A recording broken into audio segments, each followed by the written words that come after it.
देखा आपको कैसे लगे सारे पार्ट्स।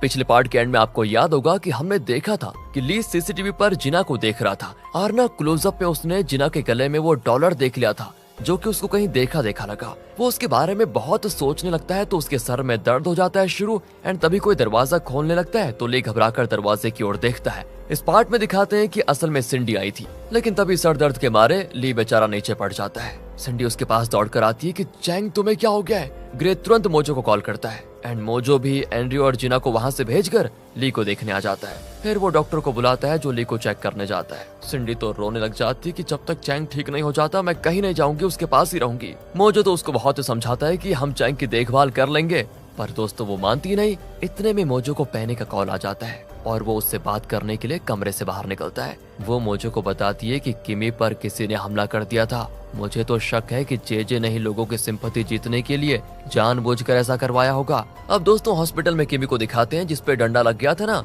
और वो डंडा किसने मरवाया था आपको तो पता ही है, लेकिन अब वो जरा नॉर्मल हो गई है और उसके सर पर पट्टी बंधी हुई है। जेजे इसका भी फायदा उठाना चाहता है। वो डॉक्टर से कहता है आप बाहर मीडिया को ये बताइए कि किमी बहुत सीरियस है और उसे सर्जरी की जरूरत है, फिर आप इसे इमरजेंसी में शिफ्ट कर दीजिए। किमी चौंक कर पूछती है तुम ऐसा क्यों करना चाहते हो, मैं तो बिल्कुल ठीक हूँ। जेजे कहता है कि अरे बात को समझा करो, तुम एक्टिंग करना कब सीखोगी, जब एक्टिंग करोगी तब जाकर लोगों को तुम पर और हमारी पार्टी पर तरस आएगा और वो मुझे वोट देंगे। अब किमी पूछती है लेकिन मुझे कितने दिन तक इस तरह की एक्टिंग करनी पड़ेगी, अगर किसी को सच पता चल गया ना तो बड़ी मुसीबत हो जाएगी। अरे वो सब मैं देख लूंगा, तुम बस बेहोश होने की एक्टिंग करो और कुछ नहीं। अगले ही मिनट में दोस्तों उसे स्ट्रेचर में इमरजेंसी में ले जाया जाता है। और अब देखिए इस जेजे को कैसे मगरमच्छ के आंसू बहाकर नेल और मीडिया के सामने कहता है किमी की हालत बहुत ही खराब हो गई है, उसे सर्जरी करनी पड़ेगी। नेल तो इस बात को सच मान बैठता है और अलग में जाकर रोने लग जाता है कि यार ये मैंने क्या कर दिया, खुद अपनी बेटी के लिए मौत का दूत बन गया। तब जिराल्ड कहता है कि सर यहाँ कुछ मत कहिए वरना प्रॉब्लम हो जाएगी। दोस्तों यहाँ जेजे तो मीडिया के सामने ना ऑस्कर अवार्ड वाली एक्टिंग जारी रखता है कि वो डंडा मुझे लगना चाहिए था लेकिन मैं बच गया और किमी को लग गया। काश उस दिन मुझे लग जाता ना तो किमी की हालत बेहतर होती। मैंने लोगों के लिए काम करना जो शुरू किया, कुछ गुंडे बदमाशों को मुझसे चिढ़न हो गई और उन लोगों ने किमी पर हमला कर दिया मुझसे बदला लेने के लिए। लेकिन चाहे कुछ भी हो जाए, चाहे मेरी जान ही क्यों ना चले जाए, पर मैं लोगों के लिए लड़ना और उन्हें न्याय दिलाना कभी नहीं छोड़ूंगा। नेल तो बड़ा परेशान हो जाता है कि अब क्या करूं, लेकिन तभी जिराल्ड आकर उसे बताता है कि आप आराम से घर जाइए, आपकी बेटी को कुछ नहीं हुआ है, बस थोड़ी सी चोट लगी है। असल में जेजे के बॉडीगार्ड ने मुझे ये बात बताई थी, जेजे तो इलेक्शन जीतने के लिए ड्रामा कर रहा है। बस दोस्तों नेल चौंक जाता है कि ये तो मुझसे भी आगे निकल गया षड्यंत्र रचने में, बताओ यार। दूसरी ओर सिंडी ली के होश में आने का इंतजार करते हुए कहती है यार चैंग तुम बहुत लकी हो, वैसे पता है तुम्हें, क्योंकि मैं किसी के लिए इतना केयर नहीं करती जितना तुम्हारे लिए करती हूँ। इस तरह बात करते करते वो ली से लिपट कर ही सो जाती है दोस्तों। एंड कुछ देर के बाद ली को होश आता है तो वो सिंडी को उठाता नहीं बल्कि उसे बेड पर सुलाकर वो बाहर आ जाता है। अब मोजो पूछता है कि तुम ठीक तो हो ना, वो कहता है हाँ मैं ठीक हूँ। अब कल उस लॉयर को मैं सीसीटीवी पर देख रहा था और अचानक उसके डॉलर को देखकर मुझे कुछ याद सा आया, पता नहीं क्या याद आया लेकिन कुछ याद आया और मुझे वो देखा देखा सा भी लगा। मुझे लगता है कि उसका और मेरा कोई नाता जरूर है। एक काम करिए आप उसे कॉल करके यहाँ पर बुलाइए, मैं उससे बात करना चाहता हूँ। मोजो तो पूरी तरह चौंक जाता है लेकिन अब ली का कहा वो टाल भी नहीं सकता और तुरंत जिना को कॉल करता है और उसका नंबर नॉट रीचेबल आता है। ली कहता है तो कॉल नहीं लगा तो क्या हुआ, आप एक काम करिए उसके घर को तो जानते ही होंगे, चलिए उससे मिल लेते हैं। अब दोस्तों वहाँ पर जिना, एंड्रयू, जॉन और उनकी एक और टीममेट कॉन्ट्रैक्ट जीतने की खुशी में सेलिब्रेट कर रहे होते हैं। सभी जिना की तारीफ करते हैं कि अगर तुमने नाथन को गलत अमाउंट नहीं बताया होता तो हमें कॉन्ट्रैक्ट जीत नहीं पाते। जॉन तो एंड्रयू से खुलेआम पूछ लेता है कि तुम जिना को पसंद करते हो ना, एंड यहाँ एंड्रयू भी इनकार नहीं करता और मान लेता है कि हाँ जिना मुझे पसंद है। अरे तो दोनों बात करो ना, हम दोनों दूसरी तरफ जाकर अपनी बातें कर लेंगे, तुम दोनों यहाँ पर बातें कर लो। ये कहकर जॉन उस टीममेट को लेकर चला जाता है दोस्तों। एंड अब यहाँ पर एंड्रयू थोड़ा रोमांटिक होने लग जाता है, कहता है जब तुम मेरे साथ होती हो ना तो मुझे सब बहुत ही अच्छा लगता है। जिना भी कहती है तो फिर तुम भी मेरे पार्टनर बन जाओ, दोनों मिलकर जेजे से बदला लेंगे। एंड्रयू कहता है ठीक है, मैं तुम्हें जेजे के सारे फाइल्स दूंगा, मैं तुम्हारा पूरा साथ दूंगा। ये सुनकर जिना भी बहुत खुश होती है दोस्तों। फिर बातों ही बातों में वो जिना का हाथ पकड़ने लग जाता है लेकिन रुक जाता है। हाँ सोचता है इस वक्त ऐसा करना ठीक नहीं होगा। जिना के घर के नीचे ली और मोजो वेट कर रहे होते हैं। तब एंड्रयू और जिना वहाँ पर आते हैं लेकिन एंड्रयू उस वक्त जिना का हाथ पकड़ लेता है। वो पूछती है अरे क्या कर रहे हो अभी, एंड्रयू कहता है अब तो हम पार्टनर्स बन चुके हैं, हमारा हाथ मिलाना तो बनता है ना। और दोस्तों ये देखकर ली कहता है कि ओह लगता है ये दोनों डेटिंग कर रहे हैं, मतलब ये वो नहीं है जिससे मैंने प्यार किया होगा, छोड़ो हमें इसका पीछा नहीं करना चाहिए, चलो वापस होटल चलते हैं। यहाँ से दोस्तों दूसरी ओर नाथन दुख के मारे बहुत शराब पीता है और रोने लगता है कि जिना ने दूसरी बार मुझको धोखा दे दिया, मैं एकदम नालायक निकला। तब उसकी माँ कर कहती है कि इसमें रोने की क्या बात है बेटा, मैंने तो पहले ही कहा था कि उस लड़की पर भरोसा मत करो। खैर मैं बोर्ड मेंबर से बात कर लूंगी और एंड्रयू की बजाय तुम डोडो ग्रुप की तरफ से मिस्टर के साथ कॉन्ट्रैक्ट साइन कर लेना। पर मम्मी वो एंड्रयू बीच में आएगा, देख लेना आप, वो आपको ऐसा करने ही नहीं देगा। तभी चेयरमैन की वाइफ कहती है फिलहाल तो मैं इस कंपनी की चेयरमैन हूँ, मैं चाहूँ तो कुछ भी कर सकती हूँ बेटा। वहाँ सिंडी जाग जाती है और खुद को ली के बेड पर पाकर वो थोड़ा घबरा जाती है कि कहीं चैंग ने मेरे साथ कुछ गलत तो नहीं किया। नहीं सब ठीक है। दोस्तों कंफ्यूज तो नहीं हो रहे हो ना, चैंग मतलब ली यार और ली मतलब चैंग। अब चैंग यानी कि ली बाहर बैठकर टीवी देख रहा होता है जहां न्यूज में बताते हैं कि किमी पर हमला हुआ था और वो बहुत ही सीरियस कंडीशन में है। किमी बहुत ही भली औरत है और जेजे भी लोगों की भलाई चाहता है। इस तरह दोस्तों न्यूज में जेजे और किमी की बढ़ा चढ़ाकर तारीफ की जाती है। ली को लगता है कि ये जरूर इस जेजे की चाल है और तब सिंडी आकर पूछती है तुम ठीक तो हो ना। ली कहता है मैं ठीक कैसे हो सकता हूँ, मेरे बेड पर तुम जो सो गई थी और तुम सो गई तो तुम्हारी वजह से मुझे बाहर आकर सोना पड़ा। चलो वैसे मैं ठीक हूँ अब। सिंडी कहती फिक्र मत करो, तुम्हारा बेड यूज करने का मैं अलग बिल भर दूंगी, कोई दिक्कत नहीं है इसमें। अब इनकी बातों के बीच में मोजो आ जाता है और कहता है देखो हमने अब तक डोडो ग्रुप के साथ कॉन्ट्रैक्ट साइन नहीं किया है, जल्दी से जल्दी हमें साइन कर देना चाहिए। ये सुनकर सिंडी कहती है तुम नाथन या एंड्रयू के साथ कॉन्ट्रैक्ट साइन करने के बजाय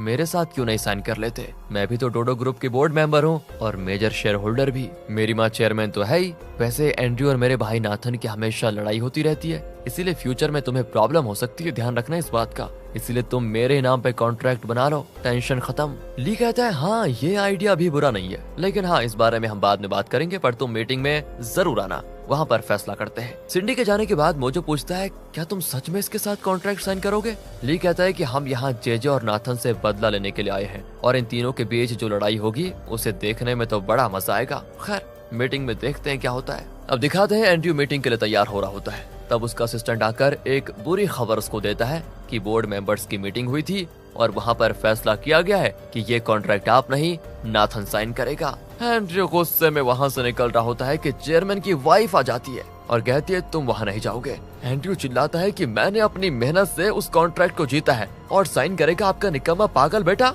एंड दोस्तों वो भी उसको चिढ़ाते हुए कहती है मैं मानती हूँ तुमने मेहनत की है, अब जरा आराम कर लो बेटा, नाथन को कॉन्ट्रैक्ट साइन करने दो। और दोस्तों एंड्रयू के अंदर तो आग दौड़ती रहती है, वो नहीं मानता और मीटिंग के लिए निकल जाता है। चेयरमैन की वाइफ तुरंत नाथन को कॉल करके कहती है एंड्रयू आ रहा है, उसके वहाँ पहुँचने से पहले तुम के साथ कॉन्ट्रैक्ट साइन कर दो। वो भी कहता है कि माँ मैं बस होटल पहुंच गया हूँ, आप फिक्र मत कीजिए। वहाँ मोजो पूछता है कि तुम यहाँ पर क्यों आए हो। नाथन कहता है क्यों आए हो का क्या मतलब, डोडो ग्रुप मेरी कंपनी है, उसी की तरफ से मैं कॉन्ट्रैक्ट साइन करने के लिए आया हूँ। मोजो कहता है अच्छा ठीक है तुम मीटिंग रूम में वेट करो। एंड वो ली को ये बात बताता है तो ली कहता है ये तो मैं चाहता ही था, अब देखो आगे मेरा खेल। इतने में एंड्रयू भी मीटिंग रूम में आ जाता है। दोस्तों नाथन उससे पूछता है कि तुम क्यों आए। एंड्रयू कहता है मेरा छोड़ो, तुम यहाँ पर मुंह लेकर क्यों आ गए, तुम्हें शर्म नहीं आई, किसी और की मेहनत के फल को खुद तोड़ने आ गए तुम, नमक हराम, तुम मेरे परिवार में घुस आए और मेरा हक छीन लिया तुमने। दोस्तों इनकी बहस हाथापाई में बदल जाती है और तब वहाँ पर सिंडी आती है। वो भी कहती है मुझे लगता है तुम दोनों ना कभी नहीं सुधरोगे, डिसेंसी नाम की भी कोई चीज होती है,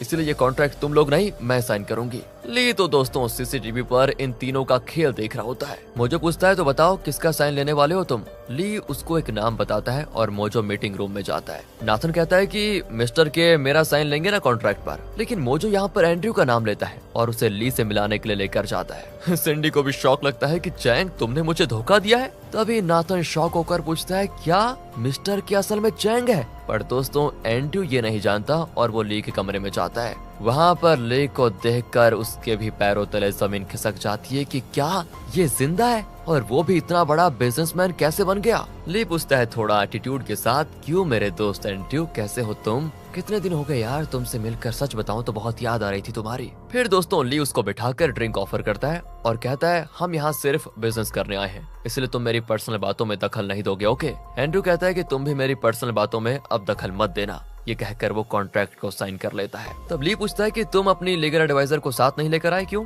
एंड्रयू भी चौंक कर कहता है कि लीगल एडवाइजर के बारे में तुम क्यों पूछ रहे हो, क्या तुम उसको जानते हो? अब इससे पहले कि वो अपनी बात पूरी करता, ली कहता है कि मैं तुम्हारे पर्सनल मामलों में इंटरफेयर नहीं करूंगा क्योंकि मुझे दूसरों की लव लाइफ के बारे में जानने में कोई इंटरेस्ट नहीं है। अब यहाँ एंड्रयू तो चौंक कर पूछने वाला होता ही है कि ये तुम्हें क्या हो गया, पर इतने में मोजो उसको रोक कर बाहर लेकर जाता है। वहाँ एंड्रयू ग्रे से पूछता है कि सच बताओ चैंग को हो क्या गया है, वो ऐसी बहकी बहकी बातें क्यों कर रहा है। ग्रे दोस्तों उसे सब कुछ बता देता है कि उसके साथ ये हुआ था, उसकी याददाश्त चली गई थी, फिर जिना को उसके दिमाग से निकालने वाली बात भी दोस्तों वो बताता है। अब दूसरी ओर नाथन सिंडी से फिर पूछता है क्या सच में चैंग मिस्टर के है? वो कहती है हाँ, और उसने मुझे धोखा दे दिया है। नाथन तो दोस्तों शॉक में खड़ा रहता है। दूसरी ओर ली से बात करने के बाद एंड्रयू भी एकदम शॉक में होता है और जिना के घर आता है। अब वो जान गया है कि ली को जिना के बारे में कुछ याद नहीं है, इसीलिए दोस्तों शायद ये अपना अलग ही प्लान बना रहा है। अरे ये एंड्रयू की बात कर रहा हूँ मैं। अगले सीन में दिखाते हैं ली जिम में वर्कआउट करता है तो सिंडी वहाँ पर आ जाती है। वो तो उस पर चिल्लाती है कि तुमने मेरे साथ ये धोखा क्यों किया, पर ली ये कहकर चला जाता है कि कॉन्ट्रैक्ट साइन हो चुका है, अब कुछ नहीं हो सकता। अब सिंडी कहती है कि इसको तो मैं अपना असली रूप दिखा कर रहूंगी।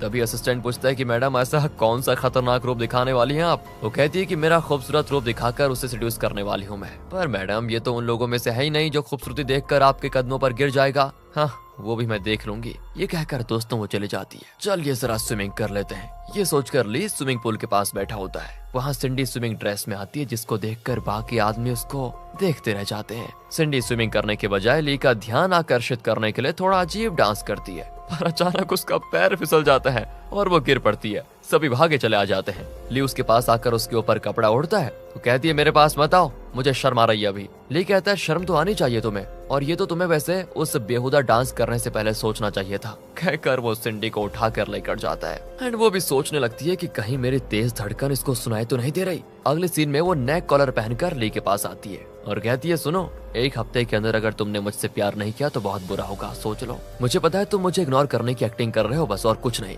हे भगवान ये फिर से आ गई, क्या होगा इसका? ये सोचकर ली कहता है मुझे लगा तुम्हें बचाने के लिए तुम मुझे थैंक यू कहने आई होंगी, लेकिन तुम ये क्या बकवास कर रही हो। इनकी बातें यहाँ पर खत्म होती हैं तो दूसरी ओर चेयरमैन घर के अंदर ही चल फिरने की कोशिश करता है। पीए उसको खूब चीयर करता है कि yes boss yes you can do it, और वो चल नहीं पाता दोस्तों। लेकिन वो कहता है कि बस कुछ दिनों की बात है, तब देखो मैं कैसे चलता हूँ, और शेयर होल्डर्स मीटिंग में तुम मेरी मास एंट्री जरूर देखोगे, तब सबको मुझ पर विश्वास होगा और वो मुझे फिर से चेयरमैन बना देंगे। पर इतने में उसको बड़ी अच्छी खुशबू आती है और वो तुरंत पता लगा लेता है कि वाह लगता है आज मेरी वाइफ ने पज्जुक बनाया है। दोस्तों पज्जुक एक कोरियन स्वीट डिश होती है। इन दोनों के मुंह में पूरी तरह पानी आ जाता है। ये कहता है सर आप चाहें तो मैं थोड़ा सा चुरा लूं क्या प्लीज? पर चेयरमैन कहता है नहीं नहीं नहीं, पज्जुक नहीं खाऊंगा तो मर थोड़ी ना जाऊंगा, इतना बड़ा आदमी होकर मैं चोरी नहीं कर सकता। पर दोस्तों पीए तो उसको खूब जानता है। वो कहता है कि सर आप फिक्र मत कीजिए, मैं जाकर लेकर आता हूँ, अगर पकड़ा गया तो कह दूंगा मैं अपने लिए लेकर जा रहा था, आपका नाम नहीं लूंगा मैं। हाँ मेरे लाल ये बहुत ही बढ़िया आइडिया है, अब तुम ही जिद कर रहे हो तो तुम्हारा दिल रखने के लिए मैं भी थोड़ा खा लूंगा, ठीक है ना?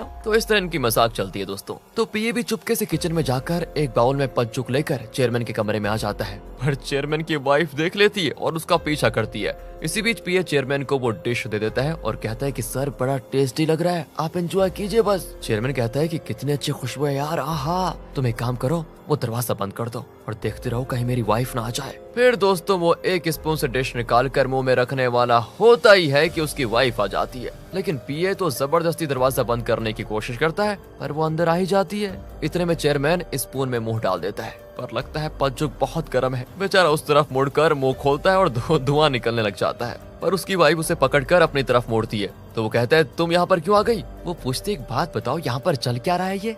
कुछ भी तो नहीं। लेकिन दोस्तों उसके मुंह में लगा पज्जुक उसकी वाइफ को साफ साफ दिखाई देता है। अच्छा तो ये क्या है? देखो हनी मेरी बात सुनो, तुम क्यों बेकार में ये जिद लिए बैठी हो? इस तरह एक ही घर में हम दोनों एक दूसरे के दुश्मन क्यों बन जाते हैं? तुम सीधे सीधे मुझसे बात क्यों नहीं करते? पर दोस्तों चेयरमैन तो चेयरमैन है, वो अपनी अकड़ छोड़ता ही नहीं। वो कहता है कि मैं तुम्हें जल्दी दिखा दूंगा कि मैं कौन हूँ। वो भी हंस देती है कि अच्छा वो तो मुझे साफ दिख रहा है कि तुम कौन हो, पेटू कहीं के, मैं भी देखता हूँ कि तुम करते क्या हो। ये कहकर वो चली जाती है। यहाँ पर इनका थोड़ा कहे तो फैमिली ड्रामा चला। अब चेयरमैन दुविधा में होता है कि इस पज्जू को मैं खाऊं या ना खाऊं। नहीं खाऊंगा तो बेचारा पज्जू बुरा मान जाएगा, इसलिए खा ही लेता हूँ, खाने की कभी बेइज्जती नहीं करनी चाहिए ना। ये कहकर वो बच्चे की तरह पूरा बाउल खाली कर देता है। दूसरी ओर दोस्तों जे पुलिस स्टेशन से बाहर आता है तो रिपोर्टर्स पूछते हैं क्या सच में आपने उस गुंडे पर केस करने से इनकार कर दिया जिसने आपकी वाइफ को डंडा मारा था? वो दोस्तों थोड़ा ड्रामा करके कहता है हाँ मुझे उसकी फैमिली के बारे में पता चला, उसकी एक बूढ़ी माँ है और बीवी बच्चे भी हैं।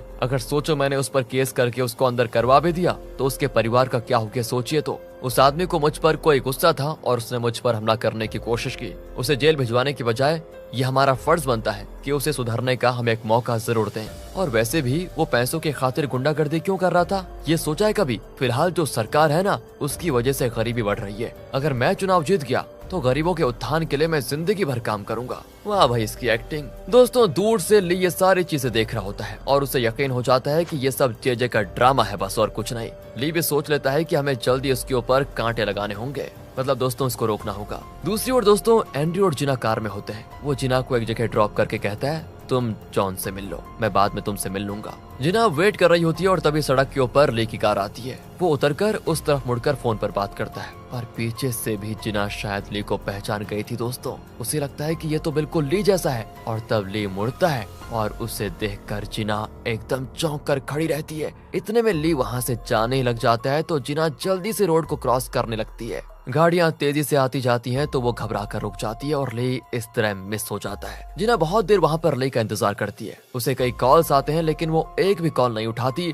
और शाम तक वहीं पर खड़ी रहती है कि ली यहीं कहीं होगा, यहाँ वापस जरूर आएगा। बारिश होने लग जाती है लेकिन जिना उस जगह से नहीं हिलती। तब ली वापस अपनी कार में वहाँ पर आता है एंड वो कंफ्यूज होता है कि ये लड़की बारिश में भीगती हुई किसका इंतजार कर रही है। खैर अपने को क्या, ये सोचकर वो निकलने लगता है कि जिना अचानक सड़क पर बेहोश होकर गिर पड़ती है क्योंकि वो बहुत देर से बारिश में खड़ी थी। ली तुरंत गाड़ी रोकने को कहता है और जाकर जिना को उठाने लगता है। एक पल के लिए जिना आंखें खोलती है और देख लेती है कि ली उसको लेने आया है। अगले पल वो फिर से बेहोश हो जाती है। ली तो जिना के बारे में कुछ नहीं जानता और वो उसको उठाकर चलने लगता है। यहाँ पर होता है दोस्तों पार्ट 30 का दी एंड।